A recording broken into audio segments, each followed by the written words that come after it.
ಯಾವ ಸರಿ ಇತ್ತು ಯಾವ್ದು ಮಿಕ್ಸ್ ಆಯಿತು ಮತ್ತೇನಿತ್ತು ನೋಡಲಿಲ್ಲ. ನಂತರದಲ್ಲೇ ನಮ್ಮ ಆರ್ಷಾರಿ ಮಠ ಕೆಲಸ ದೊಡ್ಡ ಪ್ರಮಾಣದಲ್ಲಿ ಮಾಡಿದರು. ಇದು ನೆನೆಸಲೇಬೇಕಾದ ಆರ್ಷಾರಿ ಮಠನ ನಾವು ಕರ್ನಾಟಕ ಯೂನಿವರ್ಸಿಟಿ ಇವರಿಂದ ಇವತ್ತು ಚಿರಸ್ಥಾಯಿಯಾಗಿ ಉಳಿಯುವಂಥದ್ದು. ಕಾಯವೇ ಕೈಲಾಸ ಮತ್ತೊಂದು ಹೇಳ್ತಾ ಇದ್ದೀನಿ ಈ ಮಾತನ್ನು. ಆರ್ಷಾರಿ ಮಠ ಹುಡುಕಿ ಕೊಟ್ಟಂಥ ದೊಡ್ಡ ರತ್ನ ಇದು. ಕಾಯ ಕೈಲಾಸ ಮತ್ತೊಂದೆಲ್ಲ ಸ್ವರ್ಗ, ಇಲ್ಲೇ ಸ್ವರ್ಗ ಇಲ್ಲೇ ನರಕದ ಅಂತ ಹೇಳುವಂಥದ್ದು. ಪ್ರೀತಿಯಿಂದ ಹೋದೆಪ್ಪ ಅಂತಿದ್ದ ಸ್ವರ್ಗ, ಇಲ್ಲೇ ನೀನು ಜಗಾಡ್ತಾ ಹೋದಿ ಬದುಕನ್ನು ದ್ವೇಷಮಯ ಮಾಡ್ಕೊಂಡು ಹೋದಿ ಇಲ್ಲೇ ನರಕ ಅನ್ನುವಂಥ ಮಾತುಗಳೆಲ್ಲನೂ ನಾವು ಇವತ್ತು ಒಂದಿಷ್ಟು ನೆಲೆಯಲ್ಲಿ ವಿಚಾರ ಮಾಡಿ ಹೇಳುವಂಥ ವಿಷಯ ಏನಪ್ಪ ಅಂತಂದ್ರೆ, ಇವತ್ತು ನಮ್ಮ ಲಿಂಗಾಯತ ಜಾಗತಿಕ ಲಿಂಗಾಯತ ಮಹಾಸಭೆಯವರು ಎಲ್ಲ ಕಡೆ ವಚನ ಸಂರಕ್ಷಣೆ ದಿನ ಹಾಗೆ ಹೀಗೆ ಅಂತ ಆಚರಿಸ್ತಾ ಇದ್ದಾರೆ. ಭಾಳ ಒಳ್ಳೆಯ ಕೆಲಸ ಮಾಡ್ತಾ ಇದ್ದಾರೆ. ಜೊತೆಗೆ ಇನ್ನೂ ವೈಜ್ಞಾನಿಕವಾಗಿ ವಚನಗಳನ್ನ ಅಭ್ಯಾಸ ಮಾಡುವಂಥದ್ದು, ಇನ್ನೂ ವೈಜ್ಞಾನಿಕವಾಗಿ ವೈಚಾರಿಕವಾಗಿ ಬಸವಣ್ಣವರನ್ನು ಮತ್ತು ನಮ್ಮ ಅಲ್ಲಂಪ್ರಭುಗಳನ್ನ ಅರ್ಥ ಮಾಡ್ಕೊಳ್ಳೋ ಕೆಲಸ ನಮ್ಮ ಈ ಮಗನಿರಿಂದ ಆಗಬೇಕಾಗಿದೆ. ಯಾಕೆ ಮತ್ತೆ ಧರ್ಮಕ್ಕೆ ಸೀಮಿತ ಆಗೋದು ಬೇಕಾಗಿಲ್ಲ.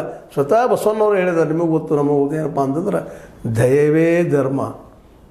ಎಲ್ಲೂ ಅವರು ನಂತರದಲ್ಲಿ ಏನೋ ಅದಾವೆ ಕಲುಷಿತ ವಚನಗಳಿದ್ದಾವೆ, ಇಲ್ಲ ಈ ವಚನ ಒಂದು ಸಾಕು ನಮಗೆ. ಏನಂತೇಳಿ ಎಲ್ಲೈತಿ ಅದು ಧರ್ಮ.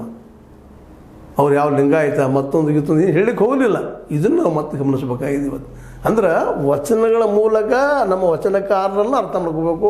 ಅವ್ರು ಏನು ಹೇಳಿದಾರೆ ತಿಳ್ಕೊಳ್ಳಿ ಪ್ರಯತ್ನ ಮಾಡಬೇಕು. ಅದನ್ನು ಅದಕ್ಕೆಲ್ಲ ಒಂದು ದೊಡ್ಡ ರಾಶಿ ಅಂತಂದು ಹೋದ್ರು ನಮ್ಮ ಪೊಗ್ಗೊಳಗಟ್ಟೆಯವರು. ಅದರಲ್ಲಿ ಆಯ್ದು ಕರೆಕ್ಟ್ ಶುದ್ಧವಾದಂಥ ವಚನಗಳು ಯಾವ ಅನ್ನೋದನ್ನು ಆರ್ಷಾರಿ ಮಠ ತಮ್ಮ ಜೀವನ ಪರ್ಯಂತ ಹೋರಾಟ ಮಾಡಿ ಅವ್ರು ತೆಗೆದಿಟ್ಟರು. ಅದನ್ನು ಮತ್ತೆ ನಮ್ಮ ಎಂ ಕಲಬುರ್ಗಿ ಅವರು ಆ ಕೆಲಸ ಮುಂದುವರಿಸ್ಕೊಂಡು ಇನ್ನೂ ಅಷ್ಟು ಹೊರಗೆ ತಂದಿಟ್ಟೆ ಪ್ಯೂವರ್ ಅಂತ ಹುಡುಕುವಂಥ ಪ್ರಯತ್ನ ಮಾಡಿದರು. ಇದರ ಅರ್ಥ ಪ್ಯೂವರ್ ಆಗ್ಯಾವಂತಲ್ಲ,